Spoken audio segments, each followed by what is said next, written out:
The bill signing seemed to define what lawmakers did this session, especially when it came to the PORT Act. The Senate president said, "We responded to the moment." Let's get these bills signed.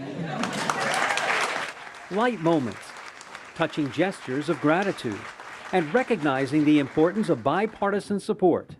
A wide range of emotions filled the first bill signing following the end of the 2024 legislative session.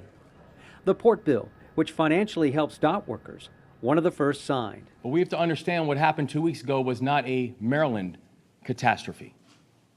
This was a national catastrophe. And today, I will proudly sign the PORT Act into law. The legislation authorizes the governor to tap into the state's rainy day account and transfer the money to programs established by the state labor and commerce departments. It allows for a fallen transportation worker scholarship fund.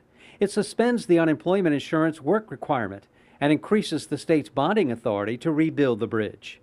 This session, we responded to the moment and we protected Maryland's futures. Another emotional moment came in recognition of the 6 highway employees killed in March 2023 while working along 695. The lieutenant governor recognized a surviving family member. She chaired a work group that came up with a number of safety recommendations that are now law. The men and women in the construction industry place themselves in harm's way every day on the front line of service. Others in harm's way will see more options covered by workman's comp. The CAPES Act establishes additional occupational disease presumptions that include thyroid, colon, or ovarian cancer caused by toxic substances encountered in the line of duty. The governor signed 4 military service bills, including the Family Serve Act and Time to Serve Act. Election officials also get some protection.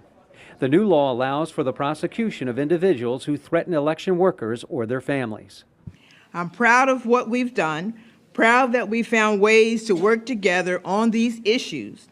The governor signed as many as 120 bills. There will be 3 more public ceremonies toward the end of this month into the middle of May. Reporting from Annapolis, David Collins, WBAL TV 11 News.